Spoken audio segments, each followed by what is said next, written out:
નમસ્કાર. 2024ની ચૂંટણી નજીક આવી રહી છે. ચૂંટણી નજીક આવે એટલે ઘણા બધા રાજકીય સમીકરણો બદલાતા હોય છે, આયારામ ગયારામ શરૂ થઈ જતું હોય છે. બે ધારાસભ્યએ રાજીનામું આપ્યું, ગંગામાં ડૂબકી લગાવવા જવાના જ છે થોડા સમયમાં. પણ એ બધાની વચ્ચે એક સમાચાર મળ્યા કે મહિપતસિંહ ચૌહાણ ચૂંટણી લડવાનું વિચારે છે ફરીથી, અને ખંભાતથી લડવાનું વિચારે છે. તમને સ્ક્રીન પર દેખાતું હશે એ રીતના મહિપતસિંહ આપણી સાથે જોડાઈ ગયા છે. મહિપતસિંહ, પહેલો સવાલ છે કે 2022માં ચૂંટણી લડ્યા, માતર અને ખંભાત બંને જગ્યાએથી લડ્યા, ડિપોઝિટ જપ્ત થઈ ગઈ એવી હાલત હતી, તો પણ ફરીથી ચૂંટણી લડો છો કે નથી લડતા, અને હિંમત ક્યાંથી આવી? આ લોકશાહી ધરાવતો દેશ છે અને ઇતિહાસ એવો રહ્યો છે કે ઇન્ડિપેન્ડન્ટ લડતા લોકોની ડિપોઝિટ ઓલવેઝ જપ્ત થતી આવી છે, એવા ઇતિહાસ રહ્યા છે. પણ આ વસ્તુ બદલવા માટે સતત લડવાનું છે અને મહિપતસિંહે જાહેરાત માત્ર 2022 નહીં, 2023માં, 2024માં, 27માં, 29માં, 32માં, 34 જેટલી બી ચૂંટણીઓ આવવાની છે એ બધી ચૂંટણી મહિપતસિંહ લડવાના છે. એની આપણે અગાઉથી જ જાહેરાતો કરી છે. સો વોટ કેટલા મળે છે, કેટલા નથી મળતા એની સાથે મતલબ નથી, પણ હા, એક લોકો સામે પહોંચવાનો, લોકોની પ્રશ્નને સમજવાનો અને ત્યાંના સ્થાનિક મુદ્દાને સમજવાનો બહુ મસ્ત મોકો મળે છે. તો આ મોકો હું ક્યારેય પણ ગુમાવવા નથી માંગતો.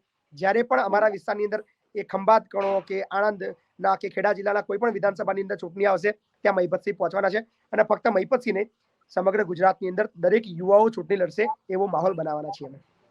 અચ્છા મહિપતસિંહ, લોકસભા લડવાના છો એ તો તમે અમારા શોમાં પણ કહ્યું હતું, પણ ફરીથી જો પેટા ચૂંટણી થાય છે તો તમે લડશો, તો તમને એવો વિશ્વાસ છે કે ફરીથી લોકો તમને મોકો આપશે? કારણ કે પહેલા બી લડ્યા છો તમે. ખંભાત વિધાનસભા મારાથી 60-65 કિલોમીટર દૂર છે અને હું કહી શકું કે હું સૌ પ્રથમ વખત ખંભાત ગયો હતો. ક્યારે ત્યાં કોઈ કાર્યક્રમમાં મેં હાજરી નથી આપી, ક્યારે ત્યાં હું ફર્યો પણ નથી, પણ મને આનંદ છે કે એક પણ રૂપિયાનો ખર્ચો કર્યા વગર નિયર અબાઉટ 10,000 વોટ મેળવવા એ એક બહુ મોટી મારા માટે સફળતા છે. અને હવે 2022માં જ્યારે લડ્યો હતો ત્યારે હું 0 પર હતો, અને અત્યારે હું કહી શકું કે મારે 10,000 થી પ્લસથી શરૂઆત થવાની છે. 10,000 વોટર્સ તો મારી પાસે છે, અને 10,000 એ વોટર્સ નહીં, મારા માટે સપોર્ટર છે, મારા માટે દોડવા વાળા લોકો છે. અને આ વખતે કંઈક નવું જોવા મળશે ખંભાતની અંદર, એ સમય બતાવશે. અચ્છા, કોની સાથે ચૂંટણી લડવા માંગો છો? કોંગ્રેસ, આમ આદમી પાર્ટી? આમ આદમી પાર્ટી સાથે તો તમારે પહેલા હતો પણ ખરી નાતો. અત્યારે તો ખંભાતમાં એક જ વસ્તુ છે, ગદ્દાર વર્સસ મહિપતસિંહ ચૌહાણ એવું એક ટેગલાઇન લાગી ગયું છે. ગદ્દાર કોને કહો છો? હવે એ તો ખંભાતની પ્રજાએ નક્કી કરવાનું. આપણે કોઈને નામ નથી આપતા, કોઈનો ફોટો બી નથી ચોંટાડતા, પણ ગદ્દાર વર્સસ મહિપતસિંહ ચૌહાણ આ વખતે 2023નું કેમ્પેનિંગ, 24નું કેમ્પેનિંગ દેવાનું છે, કરવાનું છે. ઓકે. એવા પણ સમાચાર અમને મળ્યા છે કે તમે કોંગ્રેસમાં ટ્રાય કર્યો છે કે કોંગ્રેસ તરફથી લડો, એમાં કેટલી સચ્ચાઈ? ખબર નહીં. મહિપતસિંહે તો હજુ સુધી કોઈ જગ્યાએ સંપર્ક નથી કર્યો, અને મહિપતસિંહનો સંપર્ક કોઈ કરે એવું બી નહીં, કારણ કે ખબર છે મહિપતસિંહ ખીલે બંધાણ વાળા વ્યક્તિ છે નહીં. એટલે કદાચ કોઈ રાજકીય પાર્ટીને તો મહિપતસિંહ ક્યારે ગમશે બી નહીં અને એનો સંપર્ક કરશે બી નહીં. અને ટિકિટની વાત તો બહુ દૂરની રહી, કારણ કે મહિપતસિંહ 1 રૂપિયો ટિકિટ માટે ક્યારે આપે એવો વ્યક્તિ પણ નથી, અને કોઈ પાર્ટીના કયા મુજબ કામ કરે એવો વ્યક્તિ પણ નથી. એટલે હું પણ એવી કોઈ આશા નથી રાખતો કે કોઈ રાજકીય પાર્ટી મહિપતસિંહનો સંપર્ક કરે અને મહિપતસિંહની અંદર એવું કહે કે ભાઈ તમે ખંભાત અમારી પાર્ટીથી લડો. એટલે એ તો કદાચ અશક્ય છે. છતાં પણ જો બહુ આપે તો બહુ, મતલબ મને આનંદ આવી જાય કે રાજકીય પાર્ટીઓ મારી વિચારધારા સાથે જો મને સ્વીકારવા તૈયાર થાય, તો કદાચ આ દેશની આખી રાજકારણની પરિભાષા બદલાઈ જશે. અચ્છા, ઇન્ડિપેન્ડન્ટ લડી લેશો અને સમજો જીતી પણ ગયા, તો પછી એવી રીતના જ અપક્ષ તરીકે આગળ વધશો કે કોઈ પાર્ટીમાં જવાનું વિચારશો? હું જ્યાં સુધી માનું છું, તમે જો કોઈ ધારાસભ્ય છો, તમે કોઈ વિસ્તારના, તમે કઈ પાર્ટીમાં છો, કઈ પક્ષના છો, મેટર નથી કરતું. તમે એ 2 લાખ લોકોનું પ્રતિનિધિત્વ કરી રહ્યા છો, અને એક ધારાસભ્યને, એ અપક્ષનો ધારાસભ્ય હોય એને પણ 1.5 કરોડ રૂપિયા દર વર્ષે મળે છે, એ કોંગ્રેસનો હોય એને પણ 1.5 કરોડ મળે છે, ભાજપનો હોય એને પણ 1.5 કરોડ રૂપિયા મળે છે. તો પાવર તો એ જ છે, કાયદો એ છે, બંધારણ એ છે, શક્તિ એ છે. તો તમારે કોઈ રાજકીય પાર્ટીની અંદર બદલવાની મને નથી લાગતી કોઈ જરૂર. તમે જો ઈચ્છો તમારા વિસ્તારની અંદર એઝ અ ધારાસભ્ય તરીકે તમારા વિસ્તારનો 5 વર્ષની અંદર ભરપૂર વિકાસ કરી શકો છો. સરકાર તમને મદદ કરે કે ના કરે, બહુ બધા રસ્તા છે, બહુ બધી સિસ્ટમ છે. જો એઝ એક ઈમાનદાર એમએલએ તરીકે તમે જો તમારા વિસ્તારની અંદર કામ કરો, તો તમને 24 કલાક પણ ઓછા પડે. અને એટલા બધા પ્રશ્નો છે, એટલી બધી તકલીફો છે, તમારે ખાલી ફક્ત કામ કરવાનું છે, પ્રજા માટે દોડવાનું છે.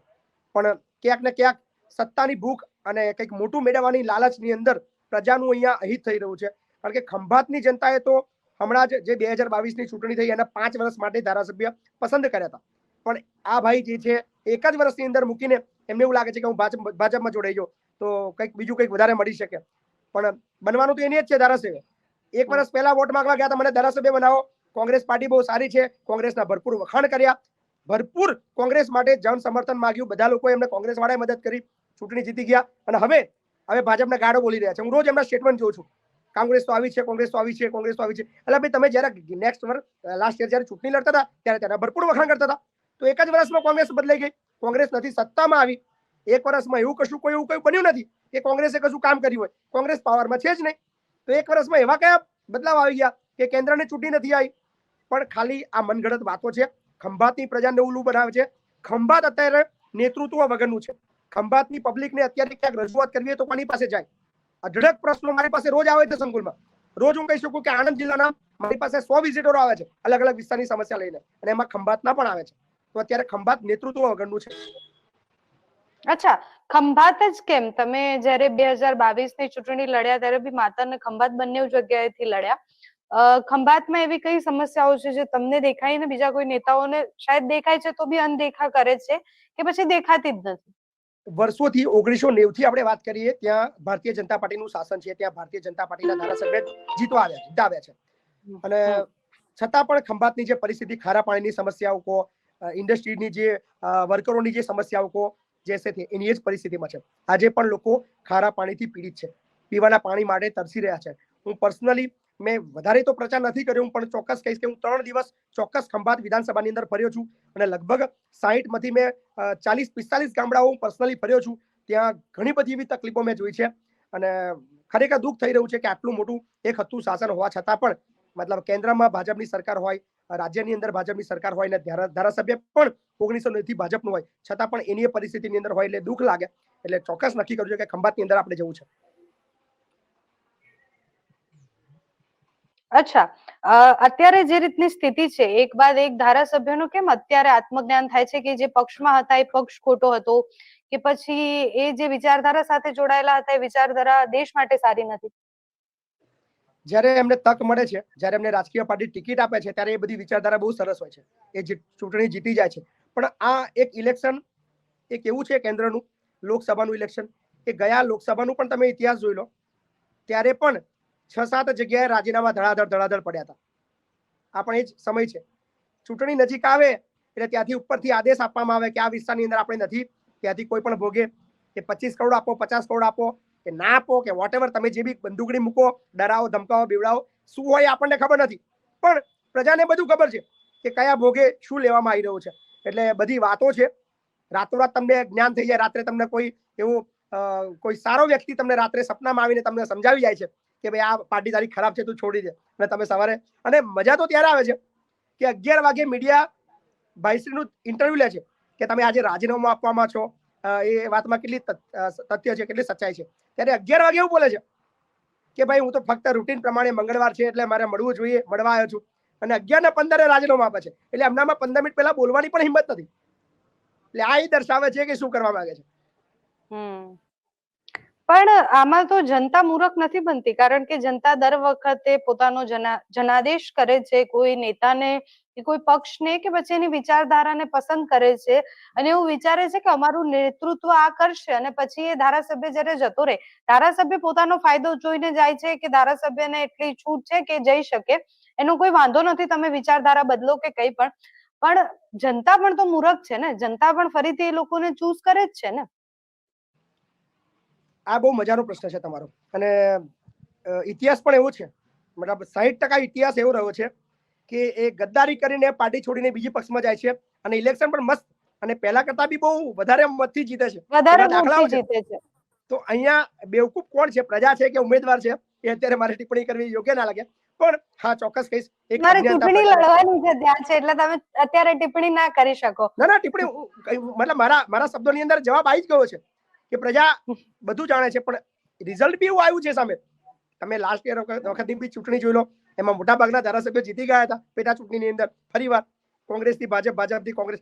પણ પ્રજા હવે સમજવું પડશે કે તમારા વોટનો ખેલ ખેલાઈ રહ્યો છે, તમારા વોટની કિંમત ચૂકવવામાં આવી રહી છે. કોઈ વોટ તમે આપી રહ્યા છો, એનો લાભ બીજો કોઈ લઈ રહ્યો છે, અને પ્રજાના પ્રશ્નો હજી પણ ત્યાંના ત્યાં છે. ચલો હું માની લઉં અત્યારે ચિરાગભાઈ ભારતીય જનતા પાર્ટીમાં કદાચ માની લો આપણે ટિકિટ આપે છે, લડે છે અને જીતી બી જાય છે, બહુમતીથી જીતી જાય છે, તો 1990 થી 2022 સુધી ત્યાં કયા ધારાસભ્ય હતા? ભારતીય જનતા પાર્ટીના હતા જ. તો શું કામ કર્યા? એને જ પ્રશ્નો છે. સેમ તમે આ વસ્તુ પણ હવે જનતા નક્કી કરે કે સારા ઉમેદવારને પસંદ કરો, જે તમારા વિસ્તારનું નેતૃત્વ કરે, તમારા માટે બોલે, તમારા માટે લડે, તમારા કામ કરે. સમય લાગશે, મને ખબર છે કે જેટલું સરળતાથી હું બોલી રહ્યો છું, સહર્ષ લોકો એટલા સમજશે અને તરત પરિવર્તન બહુ મોટું આવશે. એટલા માટે જ કહી રહ્યો છું કે 24, 25, 28, 32, 34, 36, 35 જ્યાં સુધી જીવે ત્યાં સુધી લડવી પડશે. સમય લાગશે. અચ્છા, મહિપતજી આટલો કોન્ફિડન્સ કેમ? મતલબ મોસ્ટલી એવું થતું હોય કે તમે જ્યારે, મેં તમને આ પહેલા પણ એકવાર સવાલ કર્યો છે કે જ્યારે તમે ચૂંટણી હારી જાઓ પછી કાં તો તમે તમારા પોતાના કામ પર લાગી જાઓ, કાં તો તમે એવું વિચારી લો કે આ દિશામાં આપણે આગળ વધી શકીએ એમ નથી. પણ તમારો જે કોન્ફિડન્સ છે એ હાર્યા પછી પણ એ જ હતો અને હજી પણ એ જ છે. મહિપતસિંહને 2037માં નેતા બનવું છે. આ બધી પ્રેક્ટિસ મેચ છે. વચમાં બની જાય તો બહુ સારી વસ્તુ છે, પણ મગજમાં ફિટ છે કે 2037 સુધી મારો કોન્ફિડન્સ લેવલ આ જ રહેવાનો છે. જેટલી બી ચૂંટણીઓ આવશે, અત્યારે 10,000 વોટ આવ્યા છે, ફરી કદાચ 5,000 ઘટશે ને તો વધારે ઉત્સાહથી આવીશ, કઈ ફરક નહીં પડે. એટલે 2037 સુધી આપણી મેન્ટલી ફૂલ તૈયારી કે આપણે લડવાનું છે. પણ આમાં તો તમારા ટેસ્ટ મેચમાં લોકોની સંવેદનાઓ પણ જોડાયેલી છે ને? સમજી રહ્યા છે. હું તમને કહું, ઘણા ઓછા લોકોને ખબર હશે કે મહિપતસિંહ 2017નું ચૂંટણી પણ લડ્યા છે. એકદમ ગુજરાતની અંદર એન્ટ્રી મારી આવી અને 1 મહિનાની અંદર વિધાનસભાની ચૂંટણી આવી અને ત્યાં લડ્યો. અને મને આનંદ છે, માત્ર વિધાનસભા લડ્યો તો માત્ર 551 વોટ મને મળ્યા હતા 2017માં. મહિપતસિંહ ચૌહાણ એઝ એ વિધાનસભાની અંદર અપક્ષ ઉમેદવાર. ધેન 2017 થી 2022માં ફરીવાર માત્ર લડે છે. મહિપતસિંહને 17,800 વોટ મળે છે. એટલે ગ્રોથ કેટલો ઘણો થયો છે? મીન્સ કે લોકો સ્વીકારી રહ્યા છે, લોકો સમજી રહ્યા છે કે આ એ મહિપતસિંહ જે 2017માં આવ્યા હતા, પણ તે વખતે આપણે વોટ નતા આપ્યા, પણ આ વખતે આપવા જેવા છે. આ વખતે પણ સેમ પેટર્ન, 1 પણ રૂપિયાનો ખર્ચો નહીં, 1 રૂપિયાની કોઈને ચા નથી પીવડાવી, 1 રૂપિયાનું કોઈનામાં બાઇકમાં પેટ્રોલ નથી પુરાવ્યું, 1 રૂપિયો ચવાનું કે દારૂમાં નથી બગાડ્યો. બંને વિધાનસભા ખંભાત અને માતર બંને લડીને 1,25,000માં આખા ગુજરાતમાં સૌથી ઓછા ખર્ચની અંદર ચૂંટણી લડવા વાળો વ્યક્તિ છે મહિપતસિંહ, વોટની કમ્પેરિઝનની અંદર. તો એ જ વિચારધારા મારી છે. છતાં પણ લોકોએ સ્વીકાર્યું ને લગભગ બંને વિધાનસભા મળીને 30,000 લોકોએ મને વોટ આપ્યા. તો આ એક ગ્રોથ જ છે મારા માટે, અને એ પણ ગ્રોથ 10,000 ગણો ગ્રોથ છે. સો સ્ટેપ બાય સ્ટેપ આપણે આગળ વધી રહ્યા છે. મહિપતસિંહને લોકો એટલે સ્વીકારે છે કારણ કે મહિપતસિંહ એક્ટિવિઝમ કરે છે, કંઈક બદલવા માંગે છે, બધું જ કરવા માંગે છે. ઘણા બધા નેતાઓ એવા છે કે જે ચૂંટણી પહેલા એવું કહેતા હોય કે અમે આ કરીશું, અને પછી ચૂંટણી પછી ઘણું બધું બદલાઈ જતું હોય છે. મહિપતસિંહ કઈ રીતના નહીં બદલાય ચૂંટણીમાં જીત્યા બાદ કે નેતા બન્યા બાદ? મહિપતસિંહ નેતા બન્યા નથી, છતાં પણ નેતાઓના કામ કરે છે. આજે બી મને આનંદ છે અને જગ જાહેર છે કે ખેડા જિલ્લામાં કે આણંદ જિલ્લામાં કે અમદાવાદમાં કે ભાઈ કોઈ પણ જગ્યાએ એવું ખોટું થતું હોય, સીધો પ્રશ્ન પહેલા મહિપતસિંહ પાસે પહોંચે છે. કોઈ નેતા પાસે કોઈ નથી જતું. આખા ગુજરાતના મારી પાસે આંકડા છે વિઝિટર બુકના. 1 મહિનાની અંદર 10,000 લોકો વિઝિટ કરે છે મારા સંકુલની. એ દર્શાવે છે કે લોકોને અહીંયા વિશ્વાસ છે, અને આપણે પરિણામ પણ આપ્યા છે. આપણે ખાલી વાતો નથી કરી. અત્યાર સુધી જેટલા પણ પરિણામ આપ્યા છે એ જગજાહેર આપ્યા છે. ફેસબુક લાઈવના માધ્યમથી કે યુટ્યુબના માધ્યમથી લોકોને બતાવ્યું છે કે આવી રીતે તમે કામ કરી શકો. એટલે તમારી પાસે પાવર હોય તો તમે વધારે સારું કરી શકો, બહુ સરળતાથી કામ કરી શકો. અત્યારે મારે વધારે લડવું પડે, વધારે બોલવું પડે, પણ કદાચ જો પાવર હશે, ભૂલથી કોઈ એક વિસ્તારનો પણ પાવર આવ્યો, હું 182 જગ્યાએ કામ કરવાનું છું. મને તો પૂરો વિશ્વાસ છે, અને પબ્લિકને પણ ખબર છે કે આ ભાઈ પાસે જો પાવર હશે તો 182 ના કોઈ પણ ખૂણાની અંદર જઈને આ ભાઈ કામ કરાવશે. પછી લોકો વિશ્વાસ કેમ કરે? કારણ કે આવું કહેવા વાળા તો પહેલા પણ હતા, જેમ કે હાર્દિક પટેલ, અલ્પેશ ઠાકોર, આ બધાના ઉદાહરણ પણ લઈ લઈએ. નેતા બન્યા, પક્ષ બદલાયા તો ઘણું બધું બદલાઈ ગયું. મહિપતસિંહ પર લોકો કેમ વિશ્વાસ કરે? તમે જે અત્યારે બોલી રહ્યા છો એના પર. મહિપતસિંહ આજે કશું જ નથી, છતાં ઓન પેપર 3 લાખ લોકોને રોજગારીની બાબતની અંદર એમના હક અપાવ્યા છે. મહિપતસિંહ નેતા નથી, છતાં પણ આજે ગુજરાતનું સૌથી મોટું સંકુલ ઊભું કર્યું, જ્યાં અત્યારે 600 થી પણ વધારે અનાથ બાળકોને રાખી રહ્યા છે, ભણાવી રહ્યા છે. અને એનાથી વિશેષ મોટી ગર્વ લેવા જેવી વસ્તુ કે આખા ભારતનું સૌથી મોટું સંકુલ અંડર કન્સ્ટ્રક્શન છે, જે લગભગ 25% ગ્રોથની અંદર આવી ગયું છે, જ્યાં 2,000 બાળકો ભણવાના છે. મહિપતસિંહે 2022માં એક વાયદો કર્યો હતો માતર વિધાનસભાની અંદર કે મહિપતસિંહ માતર વિધાનસભાની અંદર એક કોલેજ આપવા માંગે છે. માતર તાલુકાની અંદર આટલા બધા ગામડાઓ છે, 1.5 લાખની વસ્તી છે, એક પણ આર્ટ્સ કોમર્સ કોલેજ નથી. પ્રોમિસ કરી હતી કે મહીપતસિંહ હારશે કે જીતશે, કોલેજ બનશે, સરકાર આપે કે ના આપે મહીપતસિંહ બનાવશે. આજે ત્યાં આપણા ગામની અંદર એક કોલેજનું નિર્માણ થઈ રહ્યું છે જે અંડર કન્સ્ટ્રક્શન છે. આ એ બતાવે છે કે ચૂંટણી હારવાથી કે જીતવાથી તમારી વિચારધારામાં કે તમારા કામની પેટર્નમાં બદલાવ નથી આવતો. તમે જે ઈચ્છો છો જીત્યા પછીની વાત કરું છું મહીપતસિંહ, હું તો જીત્યા પછી બી જીત્યા પછી તો બીજા ધારાસભ્યને આત્મજ્ઞાન થાય છે, બિલકુલ બિલકુલ જીત્યા પહેલા જો કરતો હોય વ્યક્તિ તો જીત્યા, અને હું તો ચલો બીજા લોકોની વાત કરી લો કે જીત્યા પહેલા લોકોએ શું કર્યું છે અને જીત્યા પછી કશું નથી કર્યું, પણ મહીપતસિંહ તો જીત્યા પહેલા બી કર્યું છે અને જીતશે કે મતલબ નહીં જીતશે એ કામ કરવાનો જ છે, એ પબ્લિકને ખબર છે. ઓકે, આટલી છાતી ઠોકીને આખા ગુજરાતની અંદર કોઈ એક્ટિવિસ્ટ નહીં બોલી શકે કે મેં આ કર્યું છે, આંકડા સાથે અને જગ જાહેર, જે લોકોએ સ્વીકારવું જ પડે. ઓકે મહીપતસિંહ, છેલ્લો સવાલ એ છે, તમારા પાસેથી આખું સમજી લીધું છે, તમે ચૂંટણી લડવાના પૂરા મૂડમાં છો, તૈયારીઓ કેટલી કરી છે, આ છેલ્લો સવાલ છે મારો. તૈયારીઓ એ જ છે, તૈયારીઓ હવે પ્રજાએ કરવાની છે, મારે નહીં. મારું કામ છે ઉમેદવારી પત્રક ભરવું, પ્રજાને એક ફોટો આપવો, એક નામ આપવું કે મહીપતસિંહ ખંભાત 108 વિધાનસભા લડી રહ્યા છે. તૈયારી મારી ફક્ત આટલી છે. બાકી તૈયારીઓ હવે ખંભાતની પ્રજાએ કરવાની છે કે ફરી પાછા ગદ્દાર લાવે છે, ફરી પાછું ખંભાત નેતૃત્વ બગડનું કરવું છે, ફરી પાછા એને જ પ્રશ્નો જોવા છે, ફરી પાછા ખંભાતથી તમારે અમારા ઘર સુધી લેવલ સુધી ધક્કો ખાવો છે કે તમારે મહીપતસિંહને ખંભાત લઈ જવા છે. હવે ખંભાતની પ્રજાએ નક્કી કરવાનું છે, તૈયારી ખંભાતની પ્રજાએ કરવાની છે, મહીપતસિંહે નહીં. અચ્છા, અપેક્ષાઓ શું છે? ખંભાતની પ્રજા આ વખતે જડબાતોડ જવાબ આપશે, અને કારણ કે બહુ બધા લોકો ખંભાતથી મળવા આવવાના શરૂ થઈ ગયા છે અને લોકો હવે કહી રહ્યા છે કે કંઈક નવું કરવું છે, અને આ વખતે આપણે પણ ફૂલ મતલબ બધી રીતે લડવાના મૂડમાં છીએ.